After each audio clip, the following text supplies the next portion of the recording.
A pornografia é uma droga de bolso, acessível, gratuita e infinita. A cada clique, seu cérebro entende como se fosse um novo estímulo sexual, liberando dopamina, mesmo que nada real esteja acontecendo. Enquanto a cocaína é cheirada, a bebida é bebida, a pornografia é visual. Mas o mecanismo é o mesmo, e hoje, nesse vídeo, você vai entender por quê. Diferente das drogas, não há ressaca física, mas existe um vazio emocional que fica e eu quero que a gente trabalhe ele aqui hoje também. E a diferença é que ela é socialmente aceita, é meio muqueada, porque as pessoas não sabem o que você faz. Ou não deveria, pelo menos. E agora me diz, você já se prometeu que ia parar de ver pornografia e no dia seguinte fez de novo e no outro dia de novo? Isso tem nome, tem explicação e tem tratamento também. Hoje vamos bater um papo bem aberto, então sem tabus, vamos falar muito sobre sexo aqui. E eu vou te mostrar o que a ciência sabe sobre o vício da pornografia, o que ele faz no seu cérebro e como começar a se libertar desse vício. E se esse tema faz sentido para você, eu já peço que deixe aquele like, porque o vídeo de hoje pode ser um ponto de virada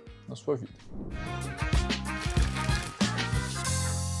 O Manual Diagnóstico de Psiquiatria não reconhece o vício da pornografia como uma doença isolada, mas ele descreve dentro do transtorno de comportamento sexual compulsivo, quando há perda de controle e sofrimento clínico significativo. O que significa dizer que esse comportamento ativa o mesmo sistema de recompensa do cérebro que as drogas como cocaína, álcool, a nicotina do cigarro possuem. E a dopamina é liberada de maneira intensa e repetitiva, reforçando o comportamento. Com o tempo, o cérebro diminui a sua sensibilidade e é preciso mais estímulo para ter o mesmo prazer. Esse estudo mostrou que o cérebro passa a querer mais mesmo quando já não sente prazer. E é exatamente o mesmo mecanismo na dependência química, até mesmo com drogas como crack. Preciso fazer mais, em mais quantidade, para chegar naquele prazer que eu chegava anteriormente, com muito menos. E quem vive esse ciclo sabe o quanto dói. E eu vou descrever aqui os principais sintomas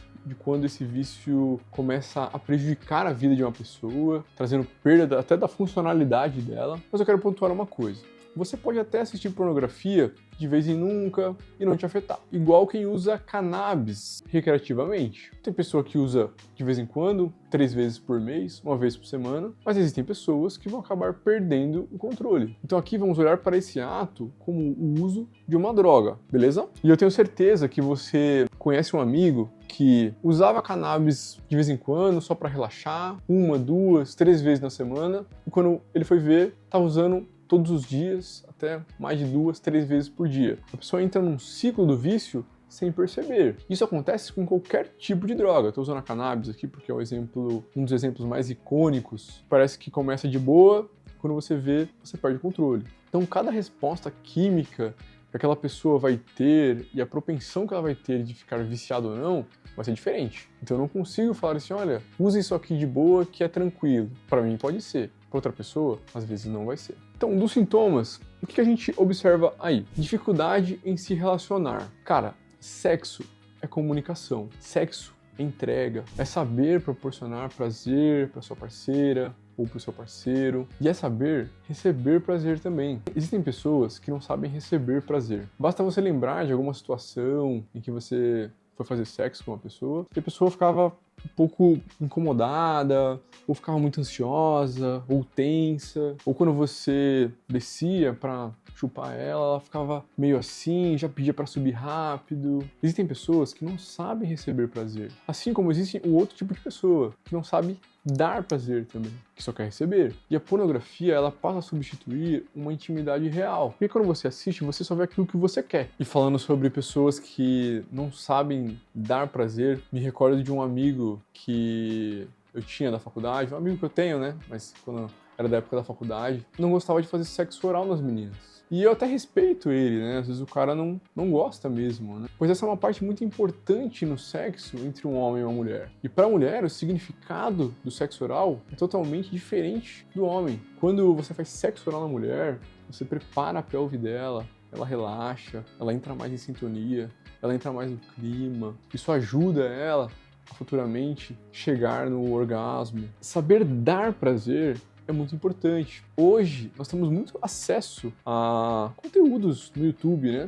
Existem canais gigantescos ensinando como fazer, tanto para mulher quanto para homem. Então hoje existe muita informação e que bom, porque ninguém nasce sabendo fazer sexo. Então tem que estudar, tem que repetir para poder ficar bom. Outro sintoma que aparece é o desinteresse por sexo real. A pessoa fala assim, pô, mas caramba, para poder chegar na parte que eu gosto, eu vou ter que dar beijo, depois dar beijo no pescoço, vai ter que tirar a roupa devagar, depois tem que fazer sexo oral. Poxa, eu tenho preguiça. A pornografia em excesso faz com que você queira pular etapas, que você queira chegar logo ao orgasmo. Mas quando falamos de sexo não é orgasmo. Sexo começa no beijo, começa antes. Sexo é tudo, né?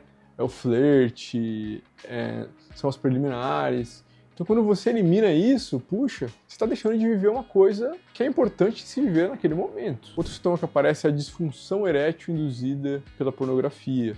Então, o homem acaba tendo mais dificuldade para se excitar com seu parceiro ou com sua parceira. E também tem uma diminuição da sensibilidade, acaba não conseguindo chegar no orgasmo, às vezes só consegue chegar no orgasmo se estiver se masturbando, né, na frente do parceiro ou da parceira. Isso é muito mais comum do que você imagina. Justamente por conta que esse vício construído vai te minando com o tempo. Sentimento de culpa, de vergonha, uma sensação de fracasso constante. Puxa, caramba, de novo aqui, de novo vendo pornografia. Aí a pessoa acaba ficando com baixa energia, baixo foco, vai ficar um pouco mais desmotivada no dia a dia. Aí você começa a entrar no isolamento social. A pessoa acaba se afastando um pouco mais de amigos, de família, do trabalho e às vezes até acaba desistindo de cultivar novas relações, de tentar novas relações, porque, pô, caramba, eu vou ter que sair, eu vou ter que... E se não dá certo? E se não rolar sintonia? E se a gente não der match?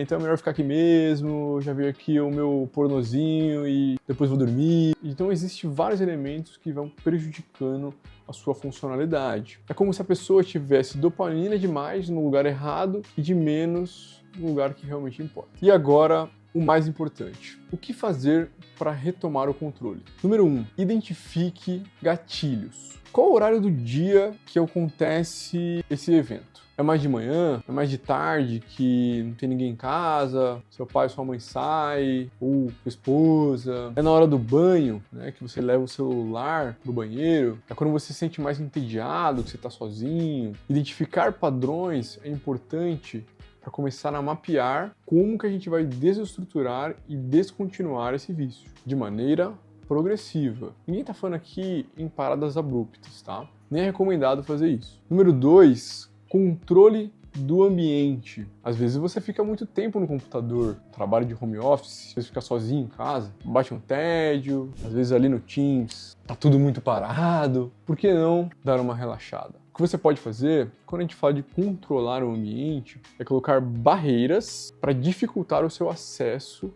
ao que te causa o vício, né? Então, nesse caso, se você trabalha muito no computador, bloqueadores de site, aplicativos, por mais que você tenha que colocar senha, você deixa mais difícil de acessar, quando você vai acessando, vai desbloqueando, você vai mentalizando, você vai desbloqueando algumas coisas e às vezes evita com o que você faz, traz mais dificuldade. Isso tem evidência de que ajuda no vício, tá? Pô, se você sabe que à noite, no quarto, você usa o celular para poder assistir os vídeos, então deixar o celular em outro cômodo traz uma barreira. Porque uma vez que você está no quarto e não tem o celular, você vai ter que dormir. Mas você pode me falar assim, puxa, Kaique, mas eu uso o celular de despertador. Pô, cara, compra um despertador, né? Entra na Amazon, né? Esse é o menor dos seus problemas. E evitar ficar sozinho em horários críticos, né? Pô, se você sabe que naquele horário é o horário que pega, cara, tenta sair daquele ambiente, tá com alguém que tá com seu pai, tá com sua mãe, tá com seu amigo, sai de casa, vai comprar um pão, vai no mercado. Mas esse movimento de querer controlar esse ambiente é importante, porque senão você vai ser minado. Número 3, substitua o hábito. Cara, exercício físico, tá? Então, pensa que se você não faz exercício físico e faz 3 a 4 vezes por semana, puxa, já são 4 horas a menos na semana que você vai estar se ocupando com outras coisas, que você gasta energia. E além disso, dependendo do que você for fazer, você conhece mais pessoas, você tem mais interações sociais, tudo isso, leitura, meditação, atividades sociais, sair com seus amigos. O cérebro precisa de novas fontes de dopamina, fontes naturais, e é assim que você vai buscando elas. Número 4, defina metas realistas. Reduza a frequência gradativamente. Então, se você, por exemplo, vê pornografia 3, 4 vezes no dia, puxa, vamos tentar diminuir. Então, pelo menos uma vez por dia. Depois, uma vez a cada 3 dias, progressivamente. E celebre pequenas vitórias. Às vezes a gente se cobra muito. Você faz, tem uma recaída, e aí depois fala, puxa, caramba, recaí, e aí você se entrega. Não, as recaídas vão acontecer. E essa é a única certeza que temos. Elas vão acontecer. Tá tudo bem. Mas o que você tem que ter em mente é, recomece quando cair. As recaídas não apagam o progresso, elas te fortalecem. E você não precisa lutar com o desejo, você só precisa saber não alimentá-lo com gatilhos. E quando isso já está impactando a sua saúde mental, o desempenho do seu dia, a sua funcionalidade, é hora de procurar ajuda médica. Tá? Nós temos algumas opções, tá? Você pode procurar um psiquiatra para ajudar nessa questão da avaliação de impulsividade, na ansiedade, ou num quadro de depressão, né, de tristeza. Pode procurar um médico do posto também e trazer essa demanda, porque ele também pode ajudar a controlar isso, ou um médico clínico mesmo. Se você puder fazer terapia, cara, terapia cognitivo-comportamental é de extrema importância, aliás, é o mais eficaz para você poder mudar os padrões mentais, o comportamento. Mas eu entendo que não é uma realidade acessível para todo mundo, então a gente tem que trabalhar com as armas que nós temos. E os medicamentos, eles estão aí para ajudar? Sim. Nós podemos lançar mão aí de alguns antidepressivos, como fluoxetina, sertralina, estalopram. Eles reduzem a impulsividade e reduzem os pensamentos repetitivos. Podem te auxiliar? Sim. Então busque, tá? Em casos mais graves pode ser utilizado até estabilizadores de humor. Mas isso aí é uma parte mais técnica da medicina. E lembre-se que o tratamento não é punição, é a sua libertação. E também, nenhum tratamento visa apagar a sua sexualidade. Ele devolve o controle para você. E se você quiser comentar aqui embaixo, sinta-se à vontade. Tem um espaço livre para a gente conversar, e eu vou conversar com você, eu faço questão. Se você já tentou parar, como é que foi a sua experiência, ou se você já teve esse vício, eu quero saber. Se esse vídeo fez sentido para você, já peço que deixe aquele like, mande ele para alguém que você conhece, algum amigo teu ou alguma amiga tua, que eu vou ser muito grato a você. Eu me chamo Kaique Ribeiro, sou médico clínico, um abraço apertado e até a próxima.